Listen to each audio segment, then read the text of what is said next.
Hi, I'm Rick Sperling. This is Compassionate Las Vegas, the podcast. Welcome to Compassionate Las Vegas, the podcast where we highlight the strength of our city, the spirit of our people, and share your stories of compassion. Well, Rick, welcome to the podcast. I am so grateful and humbled that you chose to join us today. You are just such an inspiration and have been such an intricate part of my life since I was a child. So it's kind of cool to have you here today. And you are in Ann Arbor, is that right? I'm in Ann Arbor now, yes. Yeah, Ann Arbor, Michigan. So I'm in Vegas, you're in Ann Arbor, but we're still connected by technology, right? Absolutely. And we both have Detroit in our hearts. That's right. Absolutely. So I just want to have a conversation today, and your influence, not just on myself, but on so many hundreds, probably thousands of youth over the years, to me embodies compassion. And your experience, the people that you've touched, I think it goes far beyond just the art sphere.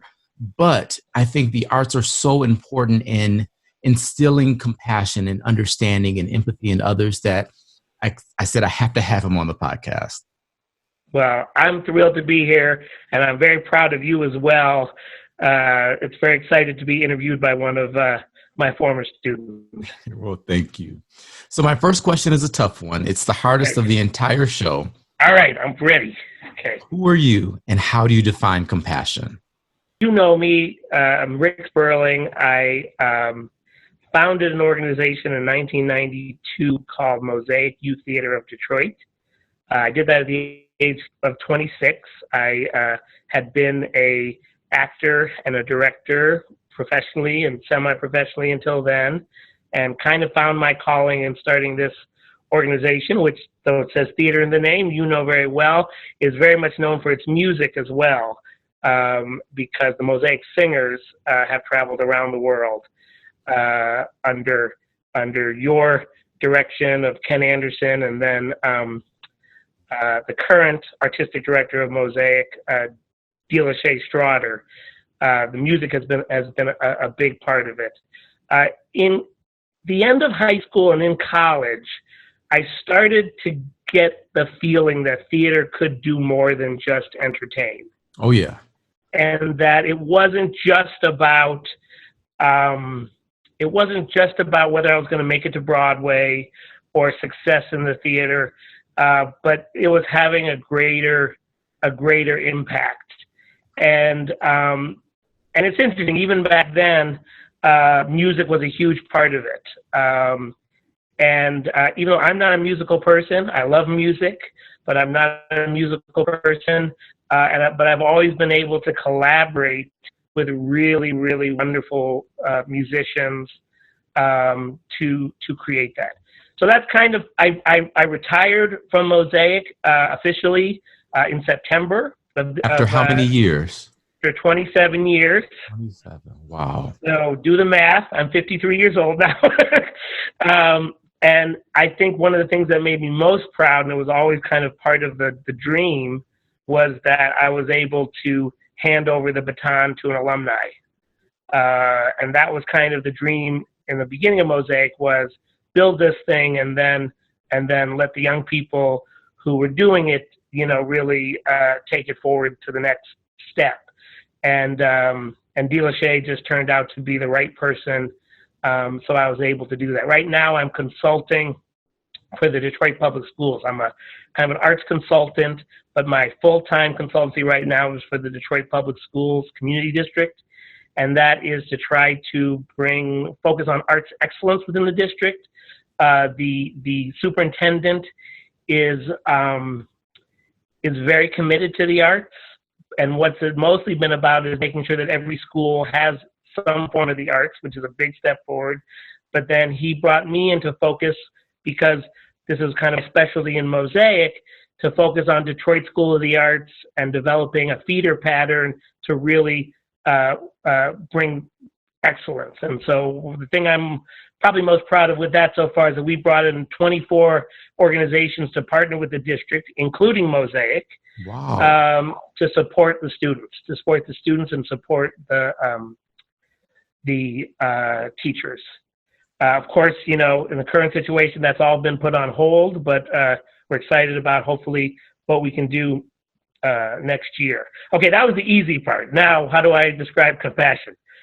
I think compassion really, and I think this is why it connects with the arts, is really about putting yourself in someone else's shoes. I think that recently that's been criticized a little bit because the feeling is that maybe that's too weak of a perspective when there's things going on that are really bad in the universe, in the world.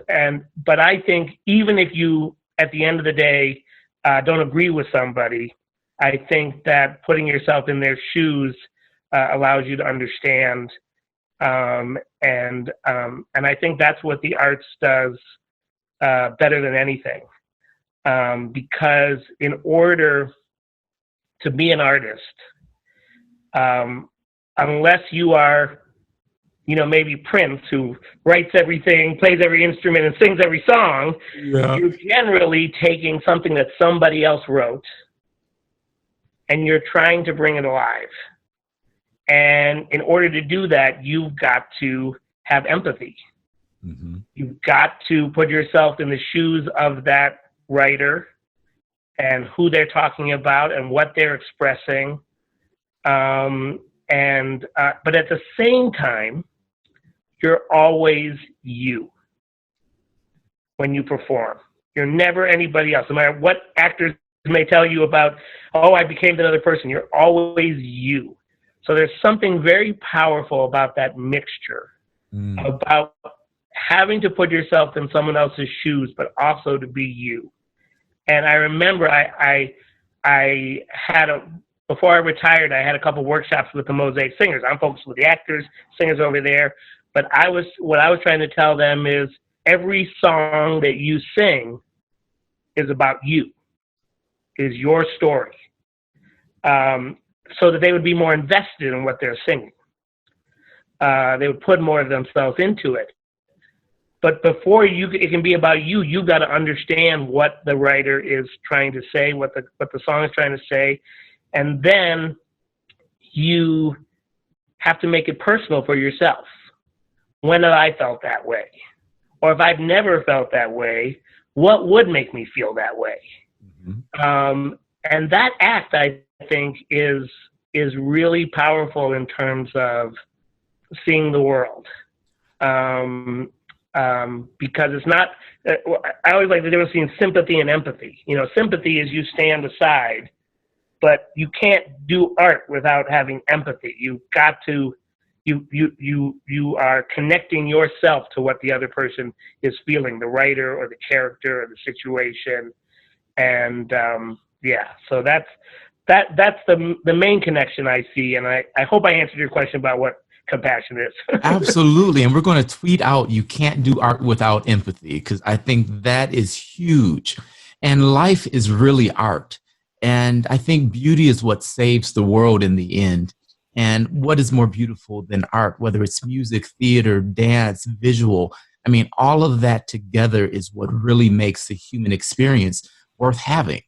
And I think Mosaic has done a great job of that, blending so many different types of people. So I came from the suburbs, but of course, a lot of the population was inner city. And so it exposed me to people I would never have otherwise met. How did you blend these polar opposites in a way that they were able to create such beautiful masterpieces and create lasting friendships?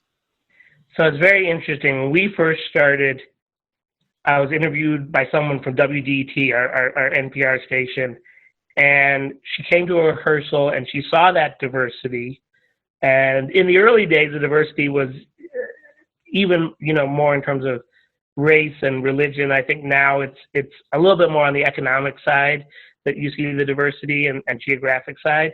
But she looked around and she said, "How are you doing this? How are you getting all these kids to work together?" And I said, "We put them in the same room and we said we have a play to do." And I hate to be overly simplistic, But there's something really powerful about that. And when you were there, you worked your butt off.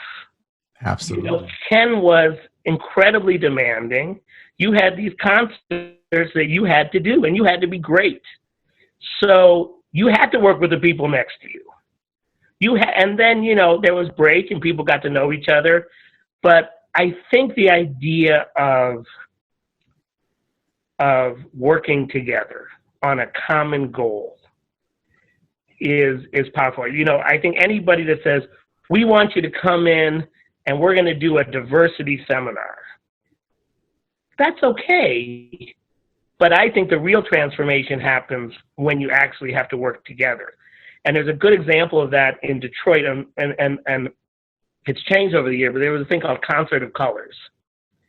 And it was run by this person named Ismail Ahmed, who was at the time the executive director of Access, which is the Arab American Community Economic. I can't remember what it means, but it's really it's the most comprehensive, largest Arab American support organization in the country. And he's also happens to be a world music fan. And yeah, and so these two things were there, and so he started this thing called Concert of Colors. And Concert of Colors used to be at outdoors, and then it's been a DSO, and now it's going different places. But what he did was he got this committee together to organize the concert through New Detroit. Remember, New Detroit was about diversity, but he said, okay, we're going to get all these people together and we're going to plan this. And so they had representatives of the Jamaican community, of the organized Jewish community, of Asian American, all these different groups, Arab American, obviously, and we got together to plan the Concert of Colors. And then the Concert of Colors happened, and people all came, and it was wonderful. It was a diverse audience. And they got to see all these different diversity on stage, and that's all wonderful. But his genius, Ismail Ahmed's genius, you should have him on the show someday. Ismail Ahmed's genius was that he knew that getting us all together to plan the concert was where the real community building and diversity was about. And so the people that I was on that committee from, that was 20 years ago. I see them anywhere, and they're my friend. And if I need something and it's connected to their community, or they need something, they'll call on me.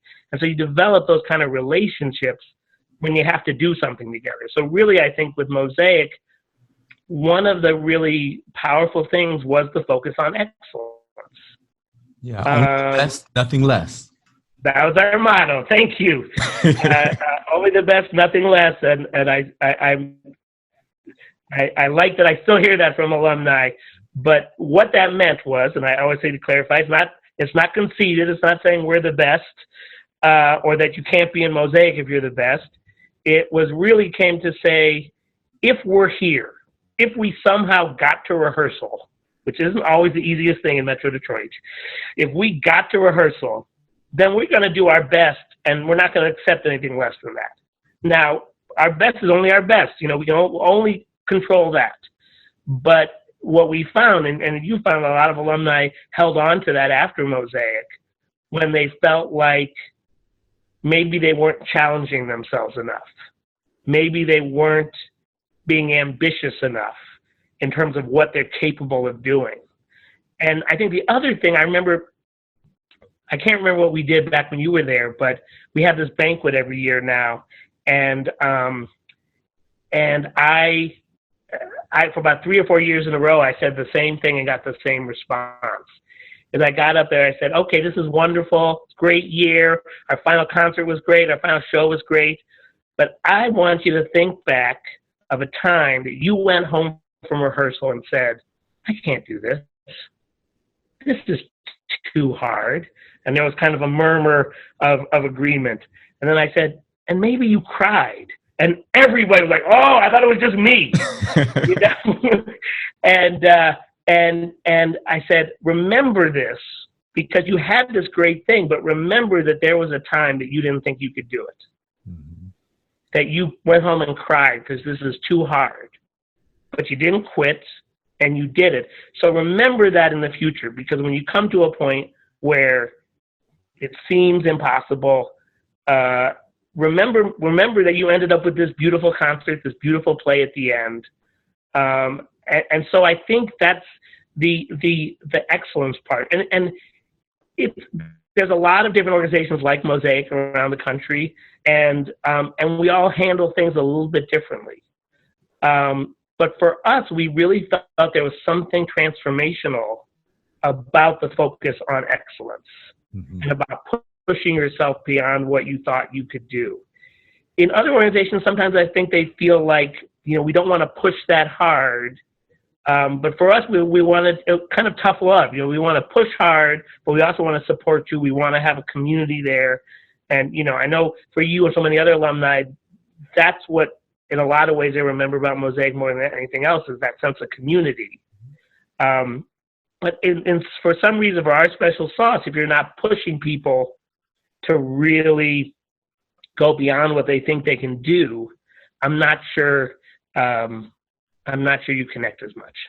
Yeah, I think that concept is so important and key in this moment that we're in with a global pandemic. The reason that we're doing this via Zoom instead of, in person is because, well, not just the distance, but social distancing. Yeah. And so this is something that's hard. This moment in history is something that is unique and new, and it's harder than anything we've ever been through.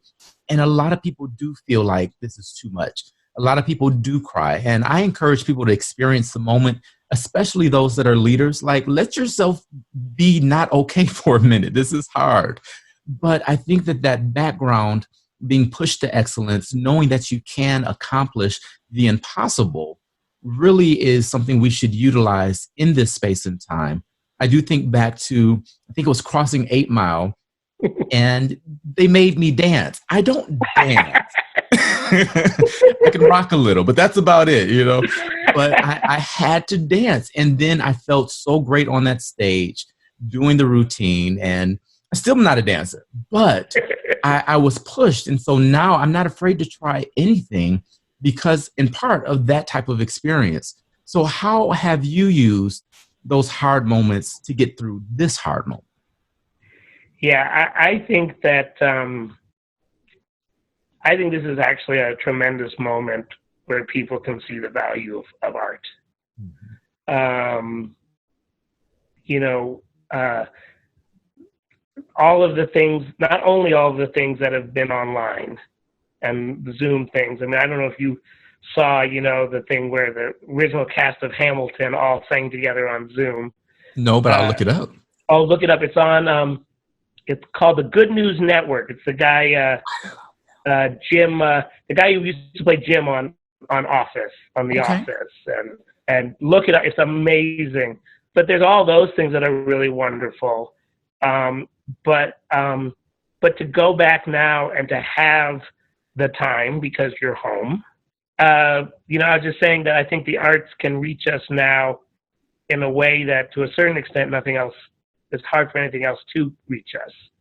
And it plays a profound role. We're all watching, whether it be Netflix or anything like that. Those are all artists that are creating those things.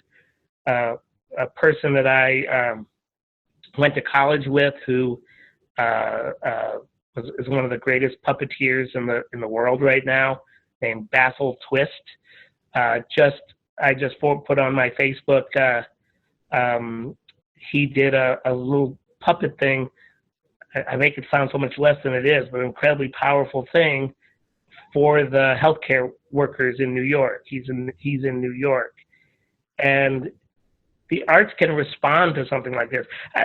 I was just thinking today, I want to start a hashtag, so you can help me start it. And the hashtag is arts, and then the little greater than symbol, mm-hmm. Arts greater than COVID. I love it. And, just there's so many times right now and it's hard. I mean, it's the thing I think that is the hardest for us who are artists, especially people that do work like theater and choral music, is there's nothing like the experience of being in that room. There's nothing like being in the audience and having a shared live experience. And that's scary right now, because it is scary that we don't know when or how that's going to happen again. Where you're packed into a Broadway theater, or you're packed into a concert hall, or you're packed into a church. It's so that, I think, is the part that I'm most concerned about and afraid of, is will we be able to get that back, and how will we be able to get that experience back? But the other part, without arts, I don't know how I would make it through that. And even within my family, my wife is a visual artist, and she's been making masks, really cool, interesting, beautiful masks. That's awesome. I decided, there's this one-man show that I've been thinking about that someone I know wrote. I was like, well, maybe I need to do that, online. And my daughter, who's 5 years old, I have adult daughter who's in Chicago, but my 5-year-old is doing, is constantly doing art. And so this has always been the case, but I feel like in this situation is highlighted more how, to use an overused word at this time, how essential having those artistic experiences are. Yeah, we've discovered what is truly essential in this time.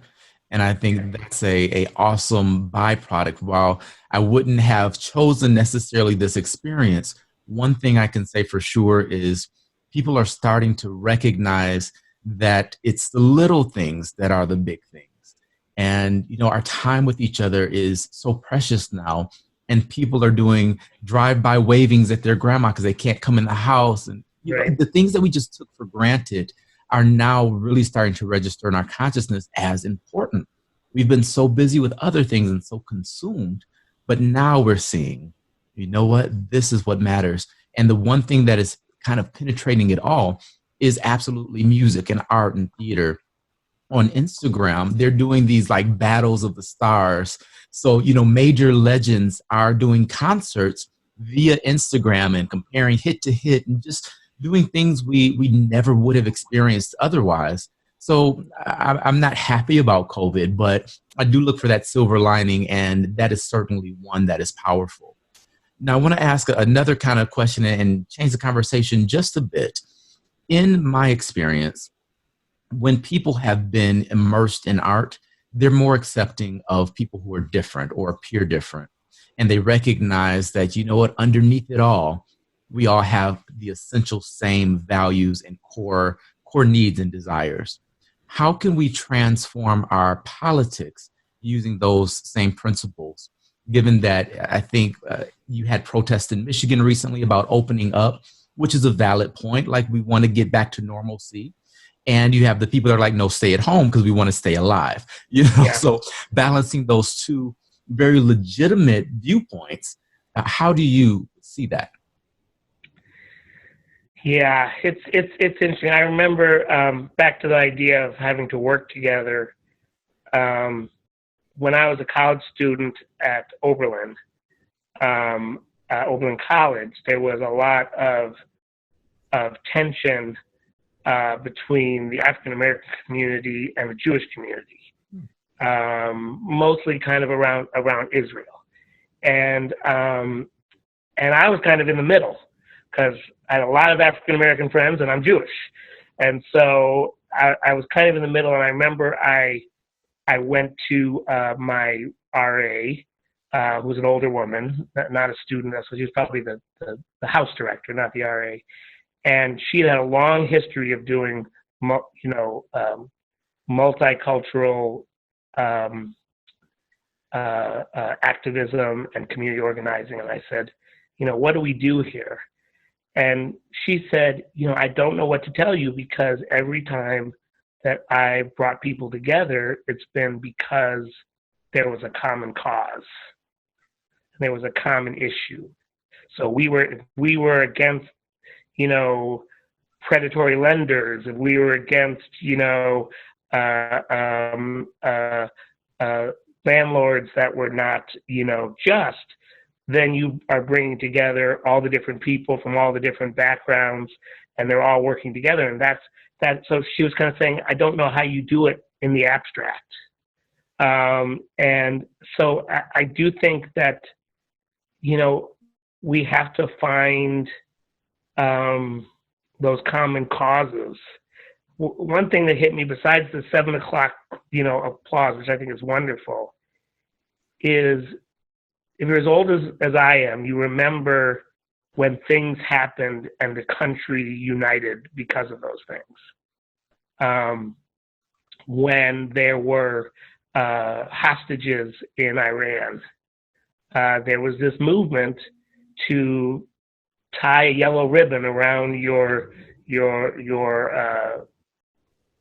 fence post, and it was the song by Tony Orlando and Dawn, "Tie a Yellow Ribbon Around the Old Oak Tree," and basically was saying, we're here for you when you come home. We're waiting for you, and it was just symbolic, but everybody was doing that. Everybody was doing that. I think after 9/11, there was this moment. Maybe not as much for the Muslim or Arab American community, but there was a moment where people were kind of like, we're all Americans, and a lot. Why do you think we're not having that moment right now? It's strange. I mean, first of all, I think, and I'm not new in this concept, is that we all see different things. We all have our own news, our own media. I remember, they did they brought back Roots, and I didn't see it, and a lot of other people didn't see it because it was one more thing. But when I was a kid and Roots was on TV, every family was watching Roots. Everyone was watching Roots, and so we came to school the next day, everybody was talking about it. Everybody watched the same 3 networks to get their news. And there was another miniseries, The Holocaust. Everybody watched the Holocaust. There was this sense of having a national experience that I feel like it's really hard to have right now because everybody's getting their own facts, getting their own news, and is that why a script or a score is so important in a production, would you say? Yeah, I mean, I think that you come together as an ensemble, you got to tell this story. One of the cool things with this is I've been watching a lot more these online things, and the guy who was the director of Les Mis when it first came to New York from London was being interviewed. I thought it was fascinating. They had this very successful show in England, and he brought them brought it to New York, and instead of just kind of taking the blocking and taking what was done in LA and just adding these new actors, he had them learn the music, but while learning the music, they didn't work on the script at all. They just did improvisation. And the actors were like, what's going on? It's like weeks and weeks of improvisation. And what he said is that if we didn't do that, it couldn't have the magic here. If we're just copying somebody else's experience, we can't, it wouldn't be the same thing. It would be, and so I think that idea that, bringing yourself to a script, bringing yourself to a score, to a libretto, you have to come together. You can't, you're doing Shakespeare, you got this language. You can't run away from it. You got to make it work. So I do think that your point is well taken, to go back to what we were saying before, that having a script, having a project to work on, does bring people together. And I don't know, what that thing would do that would kind of, capture the country right now. But I think it's a good question. If anything can do it, it would be art. I agree. And you reminded me of how you started with, you have to bring yourself to every piece. So though you're embodying a particular character, you're still always you. You bring yourself to every piece of music, every song, every lyric.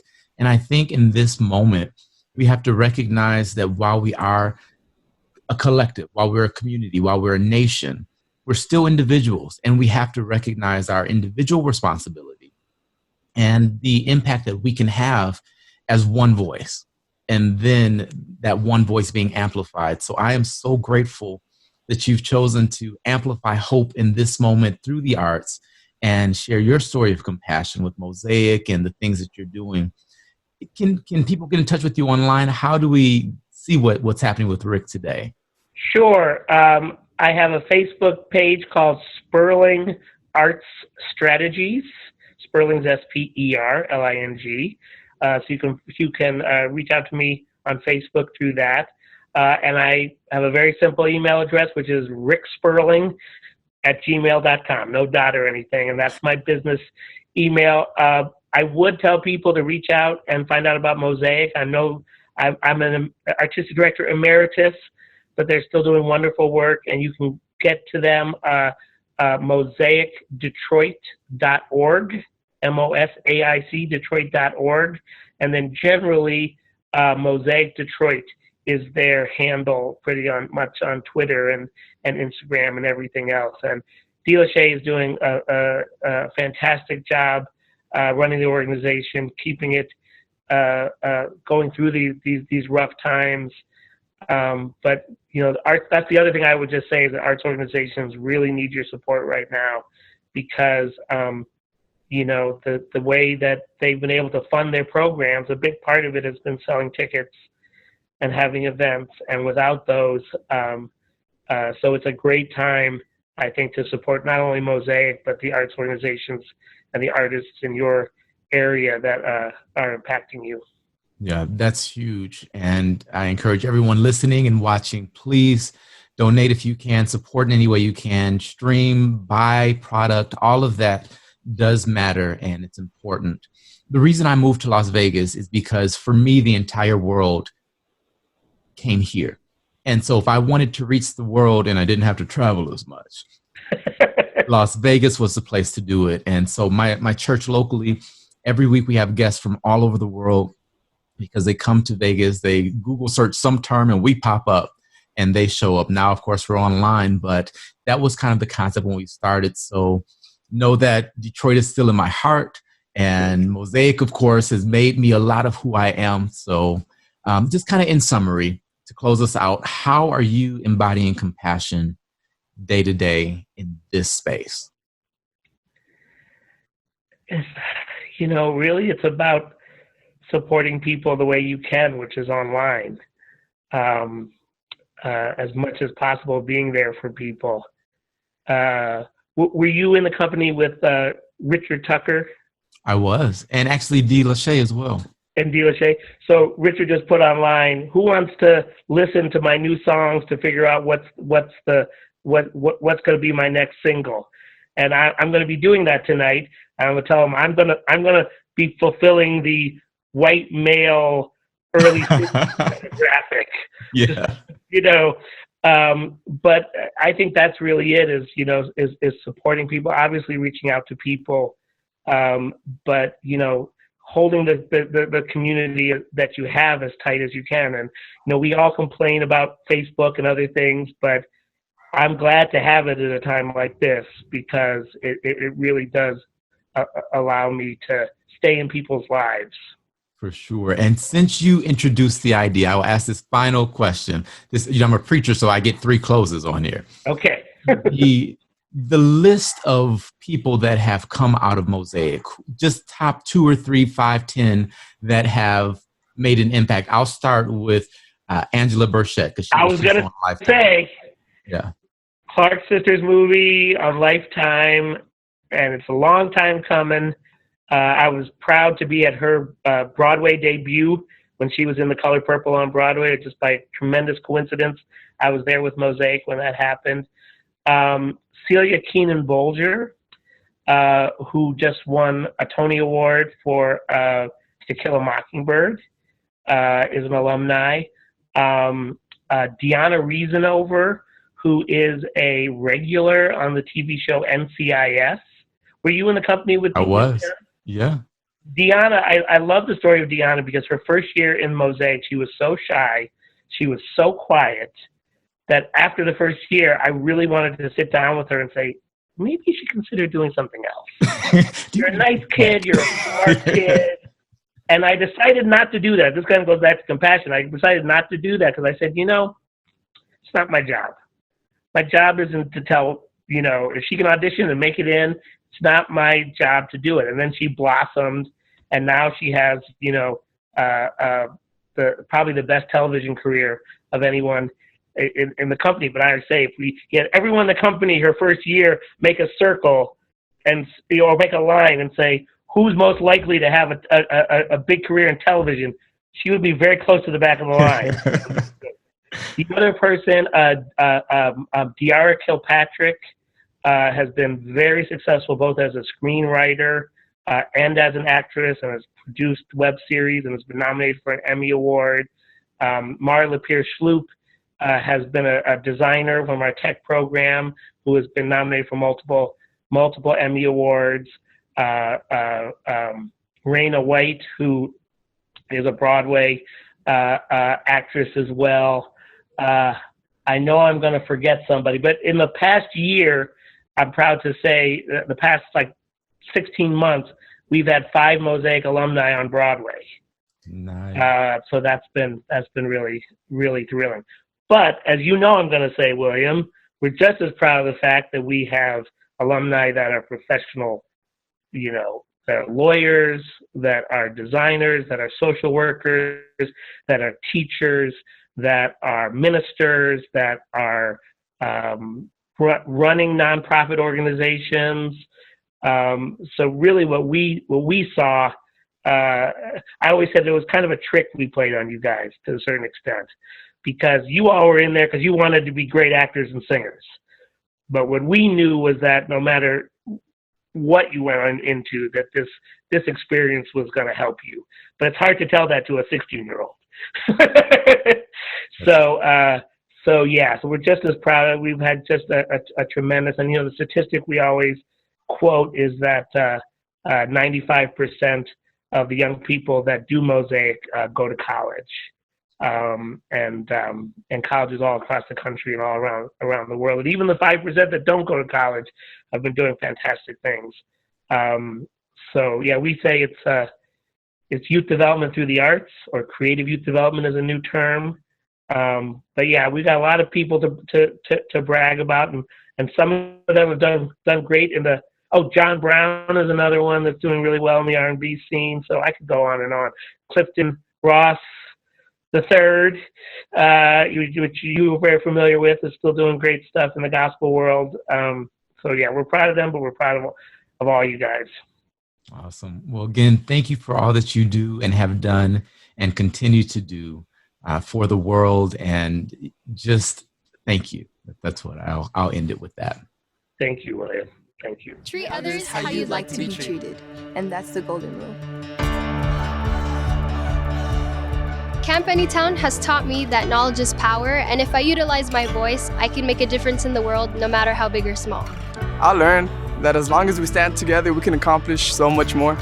What Camp Anytown has taught me is that I am not crazy to think I can change the world. I'm crazy if I think I can do it alone. Camp Anytown has taught me that just because I'm different does not mean I don't belong. I learned at Camp Anytown to be more compassionate, because you never know what somebody else is going through. Camp Anytown is a no-cost youth leadership camp that trains high school students in diversity, community, and inclusivity. When you choose the Golden Rule license plate, you play a part in a local camp that helps shape a better tomorrow. Learn more at dmvnv.com.